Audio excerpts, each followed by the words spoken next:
Hi there. Welcome to Have It All. I am your host and the creator, Anna K. Morris, and I'm thrilled that you're here because if you are here, it means that you're interested in having it all, or maybe you're curious about what I and my guests have to say about having it all. Can we? Do we know what it is that we want? And once we get it, are we wise enough to know that we have it? And are we worthy enough to hold on to it?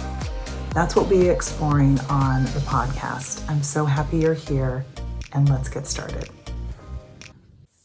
Hey, it's Anna K. Morris. It's been a minute since I've done a coaching video, but I just really missed doing them. So I wanted to pop in with a quick coaching video for you today.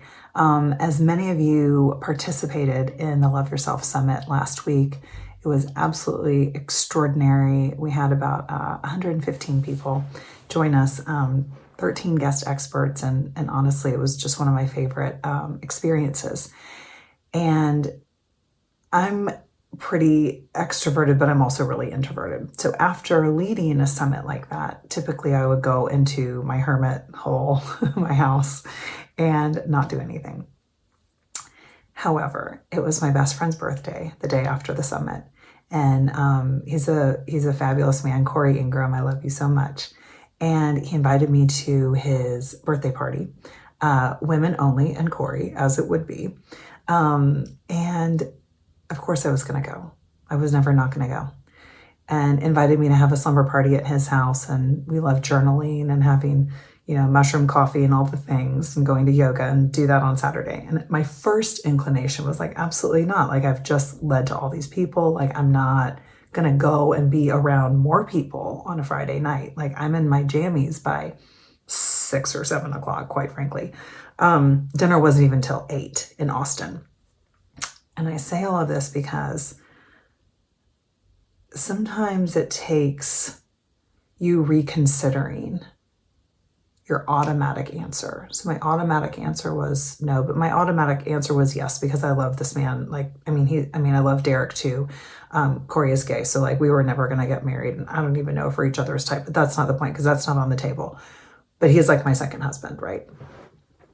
And my son's godfather, he's one of the most important people in my life, period.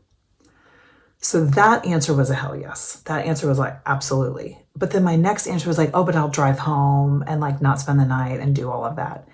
And then I thought, wouldn't it be extraordinary if I said yes? Wouldn't that be so different for me? Wouldn't it feel so good to just be with Corey on a relaxed Saturday morning? Because it's usually all 8 of us. He's got a dog. We've got 2 dogs. We've got 2 kids, husbands. It's 8 of us always. And so it's never just the 2 of us. And Corey and I met 24 years ago, working next door to each other, and experienced the World Trade Center collapse. We've known each other through literally everything. And we lost touch for a while, and then we ran into each other on the street on the Upper East Side, totally meant to be. And then he moved to Austin, half a mile from my house. It was just the best. And even though we're an hour away now, he's such an active part of my life and of my son's life. He's their godfather. So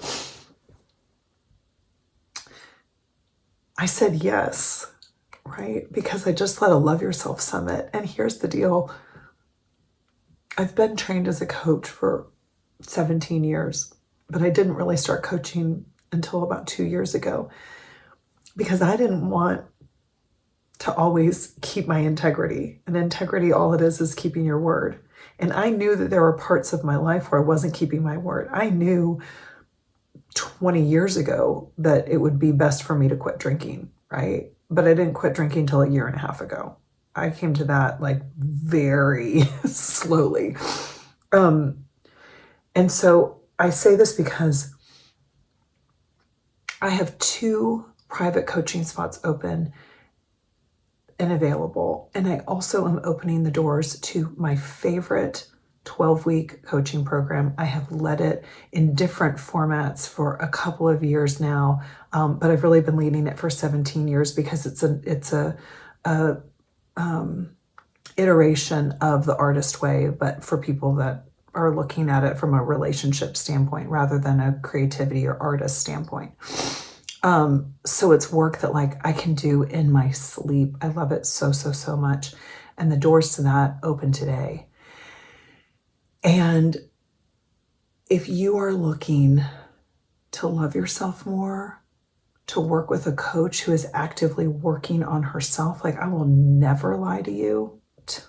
Derek probably wishes that I would, because, you know, I just really put it all out there. But like I am a work in progress, and I've been working on myself for 17 years, and I've worked with people in every different phase of their life, climate of their life. And there's no greater gift than finding a coach that you resonate with. So if you're watching this video or you've watched any of my videos before and you connect with me, I hope you will give yourself the gift of reaching out to me.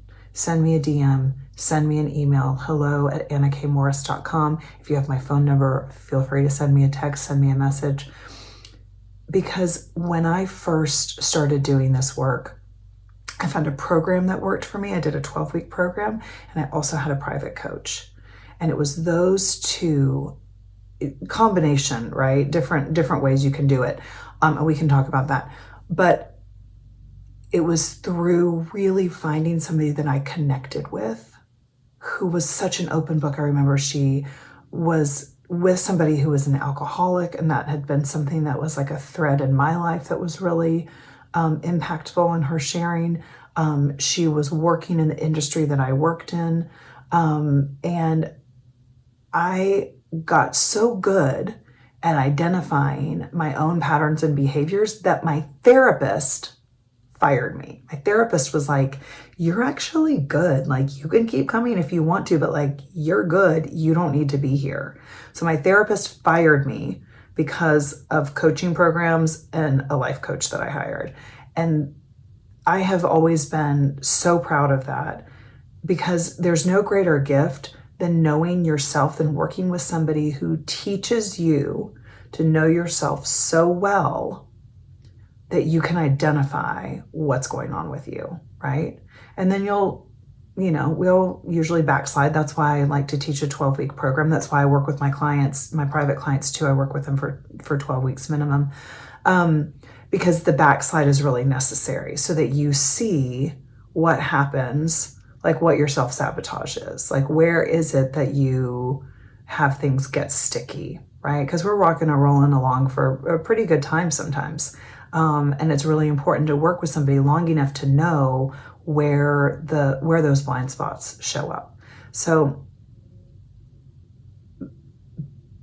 just to wrap it up, giving myself that gift of 24 hours of not being a mom, of not being a wife, of not being a coach, in fact, I heard all kinds of things over the course of Friday and Saturday. The coach in me was like, and then I was like, shut up, Anna, like, you're not working and nobody is a client right now. Like, do not say anything. And it felt so good. I didn't check my email. I wasn't on Instagram. I wasn't on Facebook. I wasn't on anything. I was just fully present. And it felt amazing. And that was the elixir that I needed. I had my friends pour into me. I had Corey said like the kindest, nicest things to kind of refill my well. And whatever that looks like for you, I hope you will consider that your no might be a yes. What is the gift you can give yourself? Maybe that gift is sending me a message for private coaching. Maybe that gift is taking a look at the Reconnect. It's at annakmorris.com. There's a banner at the top about the Reconnect. So you can find out more there. Ask me any questions. I need to put an FAQ on the website. I haven't done that yet, but it's coming. We start January 29th. It's a small group. I'm capping it at 20 people. And if you have any questions, please feel free to send me a message. And there are specials for people that I've worked with before. So if I've worked with you before, I'm giving you a special. And if you are in the VIP group of the summit, then you also get a special price. So I love you. I hope to see you next week. Okay, bye. Okay, one more thing that I forgot. As I was driving to Austin to see my friend Corey, there and back, I listened to a Mel Robbins podcast where she shared about the 5 ways to make a habit stick. And she also shared that she and her husband are doing 75 hard. So the habit sticking wasn't anything that I didn't know, right? Like as a coach, I was like, yeah. And it just affirmed for me a lot of what I already do, and also kind of put it together. That's what I love about Mel's podcast. It really kind of helps to like compact things that can live up in the ether. And she really helps to like make it tactical and land it, as I like to say. So those 5 things, like make it visible, eliminate distractions. You've got to track it. I can't remember the other 2, but that's the gist of it, right? So my whiteboard's already cleaned off. I'm ready to go. And as I'm listening to her talk about 75 hard. And as she describes what it is, if you're not familiar with it, feel free to Google it. But it's, I guess it's a health thing. I don't really think that it is. It's more of a mental thing. It includes like nonfiction reading, drinking lots of water, 2 workouts a day, which is different. That's not something that I normally do. I usually do 1 a day, and one of them has to be outside, and I walk my dogs every day for 45 minutes, so that's already kind of handled, but it would be adding in a workout, eating healthy, I already do, and not drinking, which I already do. So it was really, really easy for me to take a look at that. The reason that I'm sharing it with you is that then I asked Derek, I said, this would be really fun to do. I'm thinking about doing it, but I'd like you to listen to this podcast first. I want you to listen to the podcast and see if what she shares about, if you connect with it, and let me know. So he listens to it. We take a bath every night, not together because we don't have a big bathtub yet. One day we will. And he goes and takes a bath, listens to the podcast, and like I go to bed early and he wakes up in the morning. We're both up about 5. Naturally, because I went to bed at 9, which has always been my goal, to go to bed at 9 and get up at 5 without an alarm clock. So that happens today. It's Monday. That's pretty exciting way to start the week. And as I'm journaling and having my quiet time before the kids get up, he says, I think I want to start 75 hard today. Now, keep in mind, I had no idea if he'd even listened to the podcast, right? Because I went to bed before he came to bed. Number 2, I certainly didn't imagine that he would want to start on Monday, but I always wanted to start it on Monday, and I was just going to secretly start it, and then figure he'd start it whenever he was ready. So here's why I share all of that. It's really easy to do something that feels really kind of big and nebulous once you get a plan in place. And I'm sharing it because that's exactly what the Reconnect taught me. It's how to have already established a foundation with myself, a knowing of myself, a love and respect and integrity to my word, so that when I looked at things that were up leveling, let's call it, it didn't feel so hard and impossible because I'd already been chipping away at it over the years. So I just want you to consider that the Reconnect is really a foundational program that helps you really know yourself, identify those blind spots, and love yourself through those times. So a lot of times I hear from people like, oh, I just need to like identify it and then put it aside, lock it away. And I'm like, absolutely not. We're going to go and feel that and move through it, because what you want to be is a clear channel so that things can move through you, right? It's the bottling up that creates dis-ease, right? Sickness, health, things like that. It's our emotional body that informs our physical body that then makes us sick.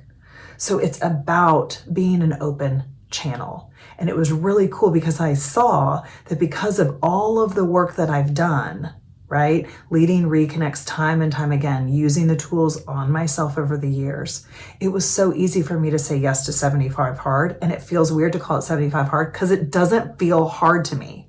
Like the only thing that I've left to do today is drink some more water and go on a walk. That's it. I was pretty much done with 75 hard at like 11 a.m. this morning. And that kind of integrity, and when you keep your word to yourself and you're aligned with the universe, that is when I'm trying not to curse. Derek actually talked to me this morning about working on not cursing as much because we're raising little boys right now, but it's effing gold when you have alignment and integrity. That's when magic happens, right? Okay, so thanks for listening to a little bit more. I love you so much. You're on the Have It All podcast because, of course, this would be a podcast. I love you. I love you. I love you. And I hope to see you soon, one-on-one or in a group. Either way, I am so here for all of it, right? I love that I've learned to love myself when I am not feeling lovable. And that's what's really beautiful, because we do such a good job of doing that with other people, and such a hard time with ourselves, especially as women. So I invite you to go and take a look at my website, annakmorris.com. Click on the banner for the Reconnect and peruse and ask your questions, or just go ahead, take the jump and register. We will start soon. Bye. Thank you so much for being here. It is an honor and a privilege to have this conversation with you as we expand in the world. What is it that we want? Do we believe that we can have it all? I hope this episode gave you some insights and some things to think about, and most importantly, some actions to go and take in your own life. If one of those actions is reaching out to me, I'm so thrilled and honored. You can always find me on my website, annakmorris.com. And you can always send me an email, hello@annakmorris.com. DM, texting, if you have my number, any of that is great too. And I would love to be in touch with you and help you have it all. I love you, and thank you so much for being here.